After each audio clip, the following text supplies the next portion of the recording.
अस्सलाम वालेकुम। ਜਦੋਂ ਕਿਸੇ ਰਿਆਸਤ ਦੇ ਅਹੁਦੇਦਾਰ ਦੇ ਆਖਰੀ ਜੁਮਲੇ ਇਹ ਹੋਣ ਨਾ ਕਿ ਮੈਨੂੰ ਬਚਾ ਲਓ ਮੇਰੇ ਬੱਚੇ ਰੁਲ ਜਾਣਗੇ, ਤਾਂ ਫਿਰ ਇਹ ਸਮਝ ਲਓ ਵੀ ਉਹ ਰਿਆਸਤ ਦੀ ਨਾਕਾਮੀ ਦਾ ਨੋਹਾ।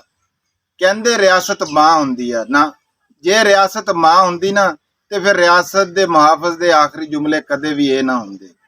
ਮੈਂ ਗੱਲ ਕਰ ਰਿਹਾ ਪੰਜਾਬ ਪੁਲਿਸ ਦੇ ਇੱਕ ਅਹਿਲਕਾਰ ਦੀ, ਜਿਹਦੇ ਸ਼ਹੀਦ ਹੋਣ ਦੇ ਵੇਲੇ ਆਖਰੀ ਅਲਫਾਜ਼ ਜਿਹੜੇ ਨਾ ਉਹ ਬਿਲਕੁਲ ਇਹੀ ਸੀ। ਰਹੀਮ ਯਾਰ ਖਾਨ ਇੱਕ ਵਾਰੀ ਫੇਰ ਲਹੂ ਲਹੂ ਹੋ ਗਿਆ। ਪੰਜਾਬ ਪੁਲਿਸ ਦੇ 12 ਜਵਾਨ ਸ਼ਹੀਦ ਹੋ ਗਏ ਤੇ 8 ਜ਼ਖਮੀ ਹੋ ਗਏ। ਕਹਿੰਦੇ ਜ਼ੁਲਮ ਜਦੋਂ ਹੱਦ ਤੋਂ ਵੱਧ ਜਾਂਦਾ ਨਾ ਤੇ ਮਿਟ ਜਾਂਦਾ, ਮੁੱਕ ਜਾਂਦਾ, ਪਰ ਕੱਚੇ ਦੇ ਡਾਕੂਆਂ ਦਾ ਇਹ ਜ਼ੁਲਮ ਨਾ ਕਿਧਰੇ ਮਿਟਦਾ ਨਜ਼ਰ ਆ ਰਿਹਾ, ਨਾ ਰੁਕਦਾ ਨਜ਼ਰ ਆ ਰਿਹਾ, ਨਾ ਕੋਈ ਇਹਨੂੰ ਮਿਟਾਉਣ ਵਾਲਾ ਨਜ਼ਰ ਆ ਰਿਹਾ। ਇਹ ਕੋਈ ਪਹਿਲਾ ਵਾਕਿਆ ਨਹੀਂ ਹੈ, ਇਹ ਇੱਕ ਲੜੀ ਆ ਜਿਹੜੀ ਅਰਸਾ ਦਰਾਜ਼ ਤੋਂ ਚੱਲੀ ਆ ਰਹੀ ਆ, ਔਰ ਸਾਡੇ ਅਦਾਰੇ ਵੀ ਇਹਦੇ ਅੱਗੇ ਬੇਬਸ ਨਜ਼ਰ ਆਉਂਦੇ ਆ। ਤੇ ਪੰਜਾਬ ਪੁਲਿਸ ਦੇ ਜਵਾਨਾਂ ਤੇ ਜਿਹੜਾ ਉਹਨਾਂ ਨੇ ਹਮਲਾ ਕੀਤਾ ਨਾ ਉਹ ਰਾਕਟ ਲਾਂਚਰਾਂ ਦੇ ਨਾਲ ਕੀਤਾ। ਇਹ ਉਹ ਹਥਿਆਰ ਆ ਜਿਹੜੇ ਸਾਡੇ ਪੰਜਾਬ ਪੁਲਿਸ ਦੇ ਅਦਾਰੇ ਦੇ ਕੋਲ ਵੀ ਨਹੀਂ ਹੈ। ਉਹਨਾਂ ਕੋਲ ਪਤਾ ਨਹੀਂ ਕਿੱਥੋਂ ਆ ਜਾਂਦੇ ਆ।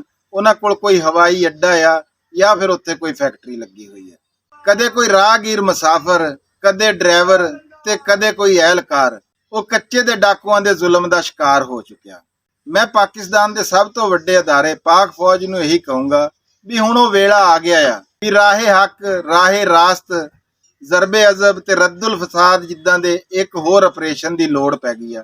ਇਹ ਮੇਰੀ ਆਵਾਜ਼ ਨਹੀਂ ਹੈ, ਇਹ ਪੂਰੀ ਕੌਮ ਦੀ ਆਵਾਜ਼ ਆ। ਆਪਣੇ ਜਵਾਨ ਜਿਗਰ ਦੇ ਟੋਟੇ ਦਾ ਲਾਸ਼ਾ ਚੁੱਕਣਾ ਕੋਈ ਸੌਖੀ ਗੱਲ ਨਹੀਂ ਹੈ।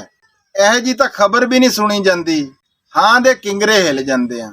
ਮੈਂ ਅੱਲਾਹ ਪਾਕ ਅੱਗੇ ਦੁਆ ਕਰੂੰਗਾ ਵੀ ਸ਼ਹੀਦ ਹੋਣੇ ਵਾਲੇ ਖਾਨਦਾਨਾਂ ਨੂੰ ਅੱਲਾਹ ਪਾਕ ਸਬਰੇ ਜਮੀਲ ਅਤਾ ਫਰਮਾਏ, ਨੇਮਲ ਬਦਲ ਵੀ ਅਤਾ ਕਰੇ ਤੇ ਇਨਸਾਫ ਵੀ ਅਤਾ ਕਰੇ। ਤੇ ਜਿਹੜੇ ਮਾਵਾਂ ਦੇ ਲਾਲ ਜ਼ਖਮੀ ਹੋਏ ਆ ਅੱਲਾਹ ਪਾਕ ਉਹਨਾਂ ਨੂੰ ਜਲਦੀ ਤੋਂ ਜਲਦੀ ਸਿਹਤਯਾਬ ਕਰੇ ਤੇ ਲੰਬੀ ਜ਼ਿੰਦਗੀ ਅਤਾ ਕਰੇ।